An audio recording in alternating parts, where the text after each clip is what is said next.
ఒకటి జ్ఞాపకం పెట్టుకోండి, దేవుడు నీకేదైనా పని ఇచ్చాడు అనుకోండి, అనేక సందర్భాల్లో నీ శక్తికి మించిన పనే ఇస్తాడు. ఎందుకు నీ శక్తికి, నీ బలానికి, నీ స్తోమతకు మించిన పని ఎందుకు ఇస్తాడంటే, నువ్వు చేయలేవు అని దేవునికి తెలుసు. కానీ నువ్వు కానీ దేవుని మీద ఆధారపడినట్లయితే ఆయన నీ ద్వారా చేయించగలడు అని ఆయనకు తెలుసు. కాబట్టి నీకు ఎప్పుడైనా శక్తికి మించినటువంటి పనిని, పరిచర్యను దేవుడు నీ చేతికి అప్పగించినప్పుడు నిన్ను నువ్వు చూసుకున్నట్లయితే నువ్వు నీరుగారిపోతావు. కానీ పని ఇచ్చిన దేవుణ్ణి చూసినట్లయితే నువ్వు నిలబడిపోతావు, ముందుకు సాగుతావు. ఆనాడు దావీదు గొల్యాతును చూసినట్లయితే భయపడిపోయేవాడు. కానీ దావీదు గొల్యాతును కాదు చూసింది, తనతో పాటున్న దేవుణ్ణి చూశాడు. ఏమన్నాడు? ఇశ్రాయేలీయుల సైన్యములకు అధిపతియగు యెహోవాను తిరస్కరించుటకు సున్నతి లేని వీడు ఏపాటివాడు. నువ్వు కత్తితో బళ్ళంతో వస్తున్నా, నేను సైన్యములకు అధిపతియగు యెహోవా పేరున వస్తున్నా. ఆయన తరఫున నేను వస్తున్నానంటే అధికారం ఎవరిది? ఆయనది. బలం ఎవరిది? ఆయనది. గెలుపు ఎవరిది? ఆయనది. యుద్ధము అది. సో తన ఎదుట తనకంటే బలమైన వ్యక్తి కనిపించినప్పుడు దావీదు ఆ బలమైన వ్యక్తిని చూసి బలహీనమైపోలా. సౌలు గొల్యాతును చూసి చాలా నీరుగారిపోయాడు. ఎందుకయ్యా అంటే ఆ రోజు సౌలుకు దేవుడు తోడుగా లేడు. సౌలు ఎంతో కొంత దేవునికి దూరం అయిపోయాడు. తనకు దేవుడు తోడుగా ఉన్నాడు అనేటటువంటి ఆత్మీయ జీవితం కలిగి ఉండలేదు. ఫలితంగా శత్రువునే చూస్తున్నాడు, కానీ శత్రువును జయించగలిగిన బహుబలమైన దేవుడు తనకు తోడుగా ఉన్నాడని గుర్తించలేకపోయాడు. సహోదరి సహోదరులు, సమస్య ఏదైనా కానివ్వండి, సవాలు ఏదైనా కానివ్వండి, అది నీ శక్తికి మించిందే కానివ్వండి, నీకు నాకు మనకున్న శుభవార్త ఏమిటంటే, నువ్వు దేవుని బిడ్డవైతే, దేవుడు నీతో ఉన్నట్లయితే సమస్య ఎంత పెద్దదైనా అది నా ప్రభువుకు మాత్రం అసాధ్యము కానే కాదు. ఆ ప్రభువు నీకు తోడుగా ఉన్నట్లయితే, నీతో ఉన్నట్లయితే నువ్వు దేనికి భయపడవలసిన అవసరము లేదు. భయపడకు, నేను నీకు తోడే ఉన్నాను. సో దేవుడు నెహెమ్యాకి ఇచ్చిన పని చాలా చాలా కష్టతరమైన పని. ప్రాముఖ్యంగా కొత్తగా ఏదైనా నిర్మించాలి అని అంటే నిర్మించడం సులభం, కానీ రిపేర్ చేయాలంటే చాలా కష్టం. నెహెమ్యా ఎదుట చాలా కష్టతరమైనటువంటి పని దేవుడిచ్చాడు. కాబట్టి సంగమా, ఏదైనా అసాధ్యకరమైన పని కానీ, ప్రయత్నం కానీ, పరిచర్య కానీ ఒకవేళ నువ్వు చేతబట్టినట్లయితే, దేవుని మీద ఆధారపడి దేవుని శక్తిని పొందుకొని నువ్వు ముందుకు సాగినట్లయితే ఖచ్చితంగా దాన్ని సాధిస్తావు. నెహెమ్యా అదే చేశాడు. ప్రార్థనతోనే తన ప్రయాణాన్ని, ప్రార్థనతోనే తన పనిని ప్రారంభించాడు. ఇప్పుడు ఒక ప్రశ్న మీకు రావచ్చు, ఏమిటంటే, యెరూషలేమును దేవుడు ప్రేమించాడు కదా, చాలా ప్రేమించాడు. మరి అంతగా దేవుడు యెరూషలేమును ప్రేమిస్తే ఎందుకని యెరూషలేము పట్టణం అలా పాడైపోయింది? దేవుడు మిమ్మల్ని ప్రేమిస్తున్నాడు కదా, మరి మనకెందుకు కష్టాలు, మనకెందుకు సమస్యలు, మనకెందుకు నష్టాలు, మనకెందుకు అవమానాలు, మనకెందుకు అనేక ఆటంకాలు? దేవుడు బహుగా ప్రేమించినటువంటి సియోను పట్టణం, దేవుడికి బహుగా ప్రియమైనటువంటి యెరూషలేము గుమ్మములు ఎందుకు తగలబెట్టబడినాయి? జాగ్రత్తగా పరిశీలన చేస్తే దానికి కారణం కూడా బైబిల్లో ఉంది. చదువుదాం రండి. ఇర్మియా గ్రంథం 25వ అధ్యాయం 8వ వచనం నుంచి.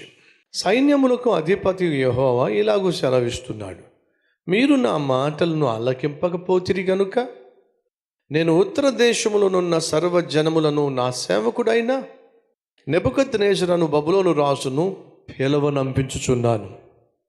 ఈ దేశము మీదికిని దీని నివాసుల మీదికిని చుట్టూనున్న ఈ జనులందరి మీదికిని వారిని రప్పించుచున్నాను. సో ఎందుకని యెరూషలేము పట్టణం తగలబడిపోయింది, గుమ్మాలు తగలబడిపోయినాయి? శత్రువులు బలవంతులు కాబట్టా? కాదు. మరి ఇశ్రాయేలీయులు చేతులారా శత్రువుని తమ పట్టణం మీదకి కొని తెచ్చుకున్నారు.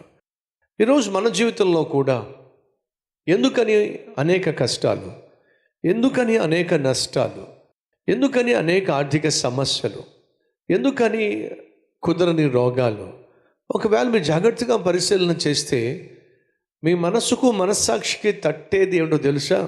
ఆ తప్పు నేను చేశాను కాబట్టే అప్పటి నుండే నాకు ఈ దరిద్రం పట్టుకుంది, కాబట్టి ఈరోజు నేను దరిద్రుడిగా ఉన్నా. నీకు తెలుసు, ఈరోజు నీ జీవితంలో కలిగి ఉన్న కష్టానికి, నష్టానికి, ఇరుకు, ఇబ్బందికి, వ్యాధి బాధకు సాధారణమైన కారణం ఏమిటంటే తెలిసి నువ్వు వేసిన తప్పటడుగు వల్ల, చేసిన తప్పు వల్ల.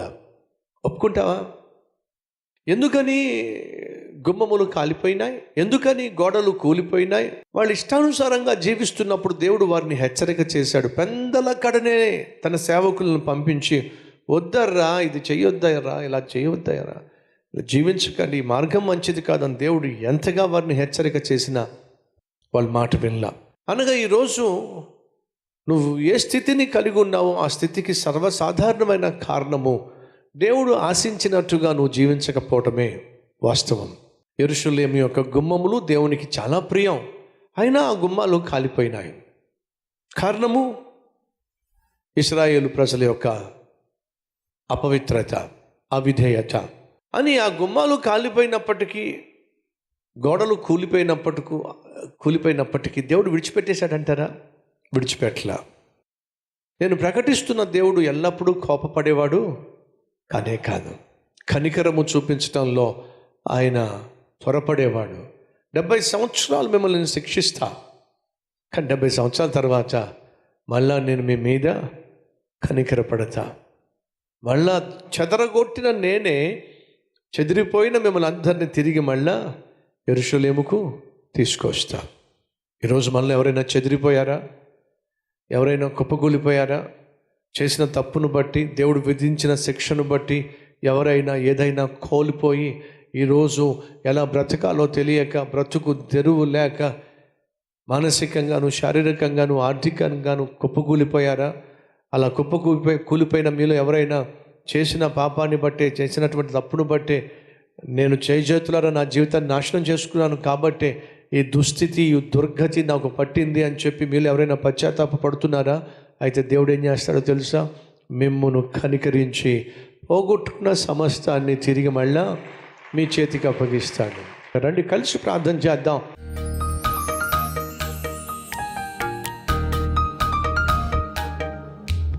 ప్రార్థనతోనే మా జీవితాలను ప్రారంభించే, ప్రార్థనతోనే మా శత్రువుని ఎదుర్కొనే, ప్రార్థనతోనే విజయం సాధించే అద్భుతమైన ప్రార్థన జీవితం మాకు దయచేయ్యా. నాయనా, నీ పాద సన్నిధిలో మేము చేస్తున్న విజ్ఞాపన ప్రార్థన ఆలకించాయా. దావీదును రాజుగా అభిషేకించా, సౌలు వ్యతిరేకించాడు. నీ చిత్తమే రాజుగా పరిపాలన చేయటం, అయినా ఆటంకాలు, అభ్యంతరాలు. ఆయన మా జీవితంలో నీ చిత్తము చేయాలి అని మేము ఆశించినప్పుడు ఆటంకాలు వస్తాయి. మా చుట్టూ ఉన్న వాళ్ళే ఆటంకపరచవచ్చు, మా వాళ్ళు అనుకున్న వాళ్ళే ఆటంకపరచవచ్చు, అభ్యంతరపరచవచ్చు. నిరుత్సాహపడక, నిస్పృహకు లోను కాక, నీ మీద ఆధారపడి నిన్నే చూస్తూ ముందుకు సాగే కృప మాకు దయచేయండి అయ్యా. విశ్వాసమునకు కర్త నీవే, ఈ విశ్వాసాన్ని కొనసాగించువాడువు నీవే. నీ వైపేనే చూస్తూ ముందుకు సాగాలి. అలా సాగే కృప మాకు దయచేయండి. యేసు నామం పేరట వేడుకుంటున్నాము తండ్రి, ఆమేన్.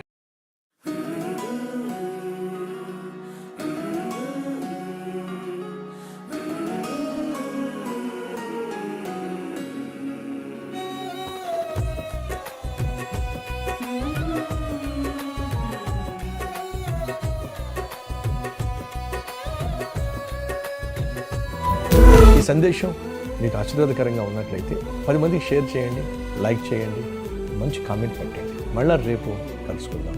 సరే.